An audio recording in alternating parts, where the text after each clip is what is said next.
Alright guys, and welcome back to Grand Theft Auto 5. I am doing a police chase with the Audi Quattro, or the Omnirus or something it's called.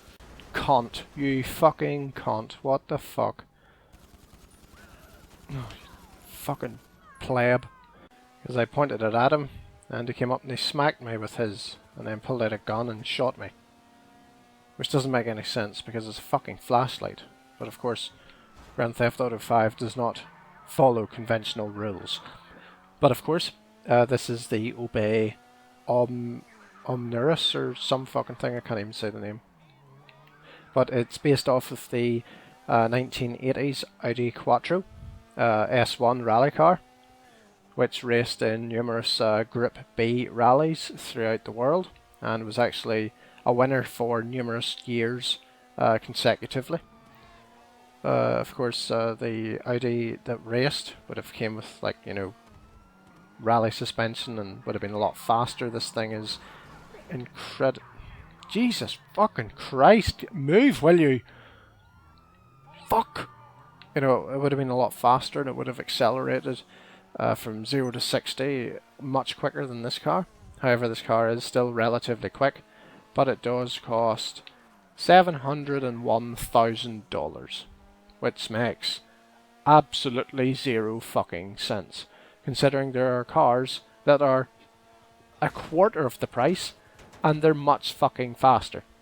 So Rockstar, whatever you're thinking, whenever you decide to put a car as slow and as underpowered as this at $701,000, you may need to reevaluate some of your life choices.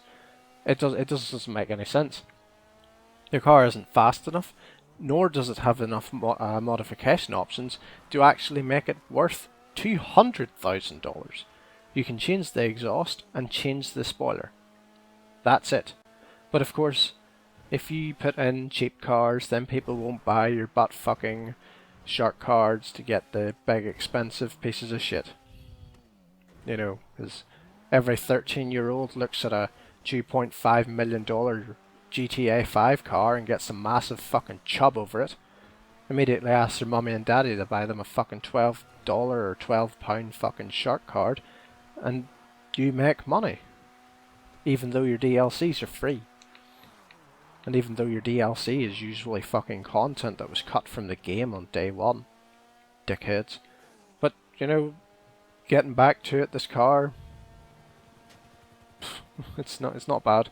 You know, but it's shit whenever you compare the prices of it to its performance. It costs $500,000 more than it should. It doesn't have $701,000 performance statistics, and it doesn't accelerate like a $700,000 car should. But it does look pretty cool, and I was too busy not paying any attention, and I crashed like a fucking pleb.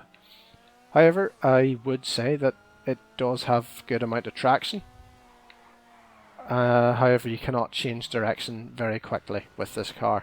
It kind of fishtails and drifts about the place. Like, these police cars are easily stronger than it once they hit into you, and can easily knock you off course and knock you off balance. Whenever it comes to drifting, it can't do that either. So the level of fun that you're going to have with this car is quite minimal. Also, if you only have fun whenever you're going sideways, don't even look at this car. It's not for you, and it's not enough fun. However, it is actually quite fun to drive, and it is moderately effective at escaping from the police, and moderately effective at doing stunt races.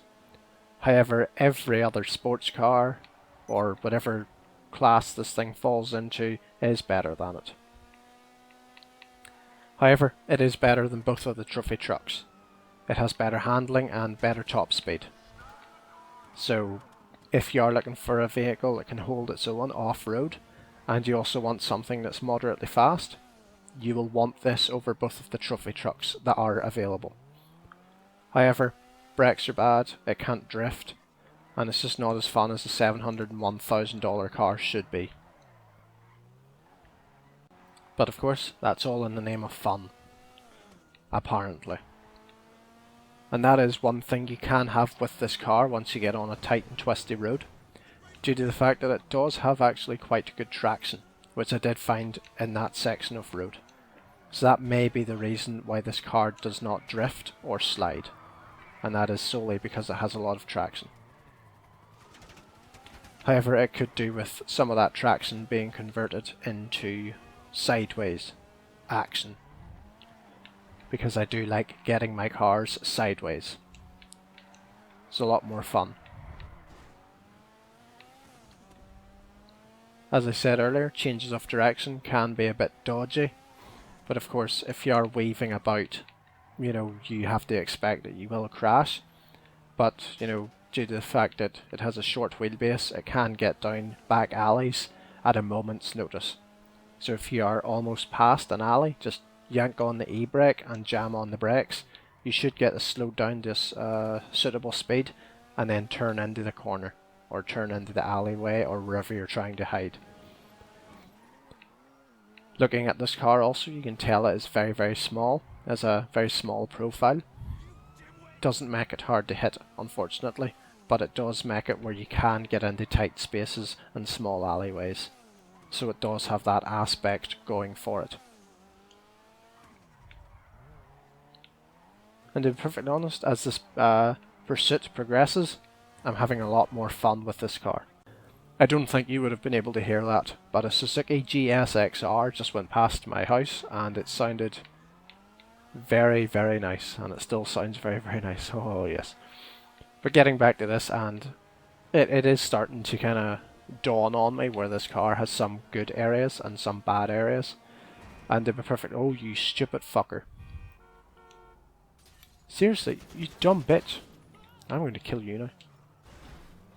Look at that. She's trying to escape from a gun-wielding maniac, and she still can't fucking drive in a straight line. Dumb fuck. Unbelievable. But it is actually a relatively good car. It's just overpriced. Like, overpriced beyond belief, really. If you are going to buy this car, maybe wait until Rockstar does some sort of car sale or something where the cars are reduced in price.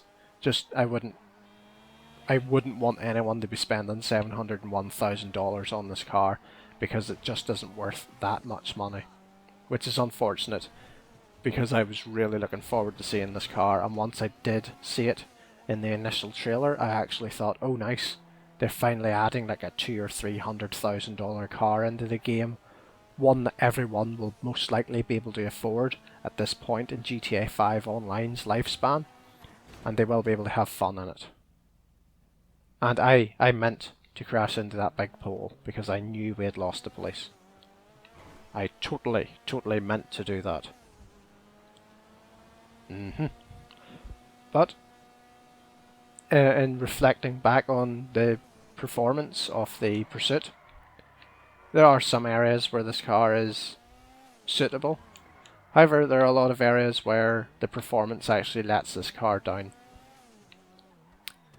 It also seems to have held up quite well. We're not smoking. There is only body panel damage. There's nothing hanging, well, there's nothing falling off, or nothing has fallen off. Which means that this car, I dare say, would be able to go for quite a long pursuit. And I dare say if you actually tried, and you had all things going for you, I dare say you would be able to escape from a 4 or a 5-star wanted rating quite easily with this car. It is overpriced, but it is relatively good. It's just not worth the money they're asking, which, I believe I'm actually starting to sound like a broken record. I've said it that many times. Rockstar needs to bring the prices down. It's a way that for them to get money if they keep the prices up, but people won't actually be able to get the experience, all the cars within GTA Online, unless they spend money on it, which is incredibly unfortunate. I believe everyone should be able to, get a nice, cool looking car for relatively low prices. But it's just the way it is, and the cars are incredibly overpriced now at the minute. I was to tell you to buy this car, it would only be whenever Rockstar have some sort of sale on for all of the cars in a specific class or off a specific website. Don't spend $701,000 on it. But guys, I'm going to end by saying thank you so much for watching. I hope you have enjoyed, and I will see you in the next one. Goodbye.